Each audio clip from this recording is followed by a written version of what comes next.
A child's grief and loss may be experienced in their behavior. When grief and loss are not addressed, we see manifestations of that grief and loss in children's behaviors. Children who are grieving are often overwhelmed by feelings that they cannot express verbally, but they are communicating through their behavior. For instance, you may see any of the behaviors listed on this slide. Some of these behaviors are externalized, some are internalized, and some may be both. Externalized behaviors are ones that are expressed outwardly, such as running away, angry outbursts, and tantrums.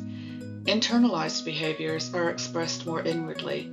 Self-blame, anxiety, and social withdrawal are examples.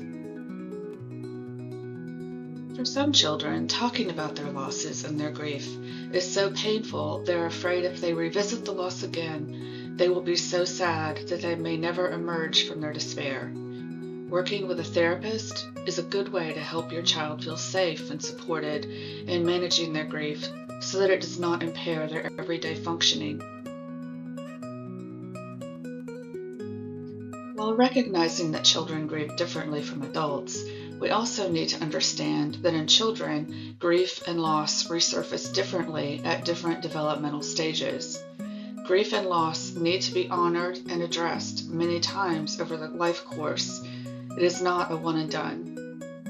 It is important that we understand that the impact of the loss will change over time and will be processed differently through different developmental stages. Awareness of the loss changes over time, so that at different developmental stages, the child reconsiders what they've lost, and the grieving process continues. The age of the child at the time of the loss has some bearing on the way the child will grieve. Children reprocess grief through the lens of different developmental stages into adulthood as their understanding and thinking about the loss changes. A child who experiences the loss of a parent as an infant or toddler will revisit that loss many times over as their cognitive abilities develop and their understanding of the loss deepens with age. Loss during key periods of development, such as forming their own identity during the teen years, can complicate or interfere with normal development, leading to lifelong issues with trust or feelings of guilt. A child who experiences a loss of a parent at an older age may be able to understand more regarding what the consequences of that loss are, but still there is room for deeper understanding as the child matures.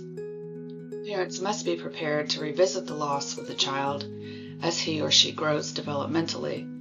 The important adults in a child's life need to be there to assist and support a child's growing understanding of the loss and be aware of triggers that could reignite the loss and grief. Knowing about the quality of the relationship with the parent and other key care providers is essential to understanding the nature of the impact of the loss. An attached child will respond with deep loss and grief that can be expressed in various ways. Understanding the individual circumstances of the child's history and loss is essential to appropriate response. Key factors are essential in how a child experiences loss, and those are the child's developmental level, the significance of the people separated, how the loss was communicated to the child, the degree of familiarity with the new surroundings.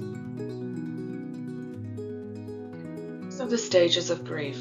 They aren't necessarily linear, and people bounce in and out of stages, revisiting stages as they grow and develop.